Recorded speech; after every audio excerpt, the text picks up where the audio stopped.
people don't like branding, and they don't like new images, and they don't like organisations spending any money on that. So we didn't spend any money on it, which is of course a lie. What we spent on it though is, I think, extremely good value for money. So in terms of all of the market research this year, the design of what I'm going to show you, and the measured rollout, stuff from today, using up materials that we already had with old BTO design and so forth. The total cost of all of that to our organisation has been £34,500. So you may think that's a lot. I don't. I'm aware that you know, at times of financial constraint like this, it is very important to think about that in terms of value for money, and also think about whether or not we need to do that work at this time. When Macmillan Cancer Care modernised their image recently, they spent £120,000 on it, and it raised their income level as a result by 20%. The achievements bit of what I was saying this afternoon, I left out the membership increase, which is a very significant achievement for the current year indeed. So we are running at, and we fully expect to reach, a 7% membership increase for the year. And this decade, the next highest membership increase over the last 10 years on an annual basis has been 2.5%. So we're already doing things in a way for new members and new volunteers that are taking account of the market research and helping us to grow our membership. And we think that 7% membership increase is equivalent to a £300,000 increase in the lifetime value of that membership to the BTO's bottom line. Here's a bit more of the problem. Breathe in and have a look, because that might be the last time, more or less the last time, you see the gannet. And those are some of the things that people said about the logo. As I've said to date, this is about the overall brand. It's about the whole look and feel. What you will talk about when you leave this room is the logo. But actually what we're talking about here is everything else around it. But I do recognise that in terms of the signal about what is going on and what is changing, it's the logo that you will miss that has changed. It's the logo, the new logo that you'll see and that you'll either love or hate. When we looked at making the changes, we looked at what was going on elsewhere in our sector, and that's the bird world landscape. And two things screamed out at us about that. One was blue, and one was an identifiable bird. So that is the last time in this presentation that you'll see the BTO logo as it is now. So our group and market testing with members and volunteers outside of our group, we needed to look at the design brief around what we wanted to do for the new approach. And there are significant things to think about when you're doing that. What are the communications you're trying to get across? How do you want that to feel, the tone of voice, and therefore what are the words that are going to be important in those circumstances?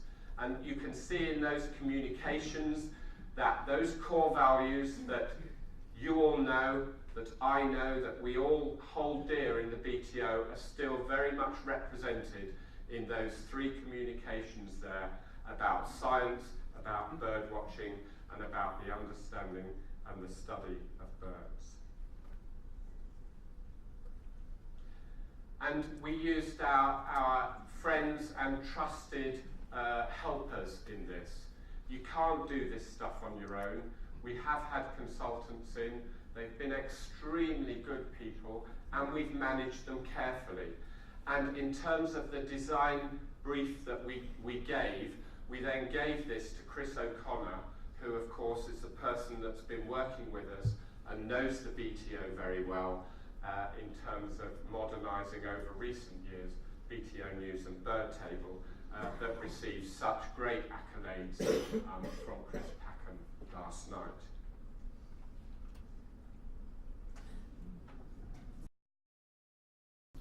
There we have the new logo.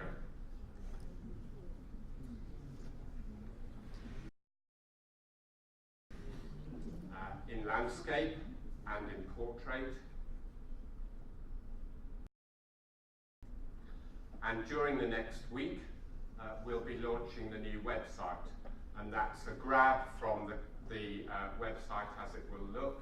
I think it will go live around Thursday of the coming week.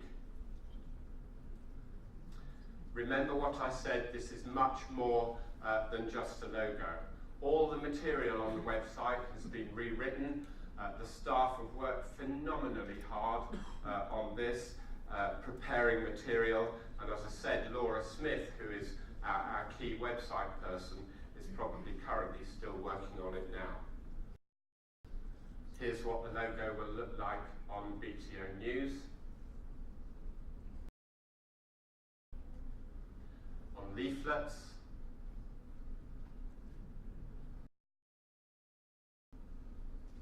And I think it gives a hugely new, fresh look and feel to all the things that we are doing.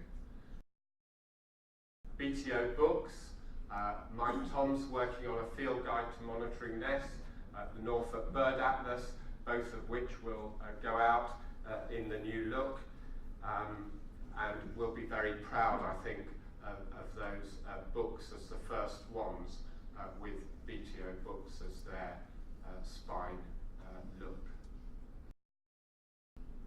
When the going gets tough, the tough go shopping, and that's what you can do when you go down to tea after this presentation finishes. You'll find that the shop is a little bit different than when you last saw it at lunchtime, and you'll have the opportunity to buy some of the new merchandise. I really think it looks fantastic.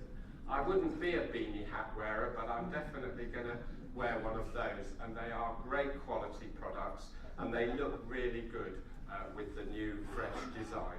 Everybody who leaves the conference will take with them a car sticker, which we will give to you as you go to the shop and have a look round after this.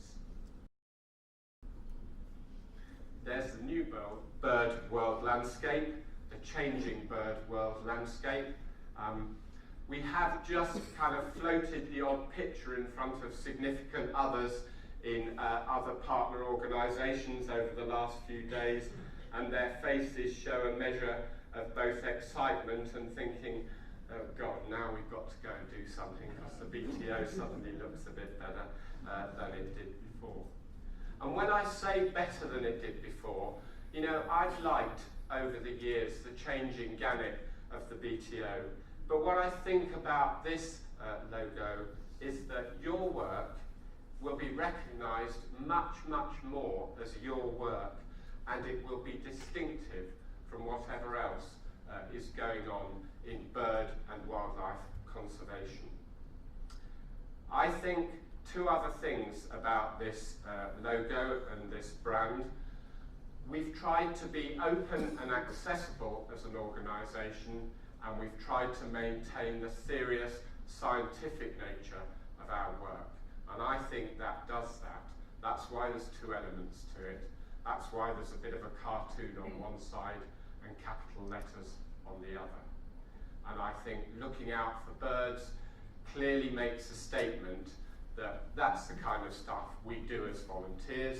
We go out there looking out for birds, but it also means that this is a conservation organisation that uses its data and information to inform debates about the environment and to inform better decision making.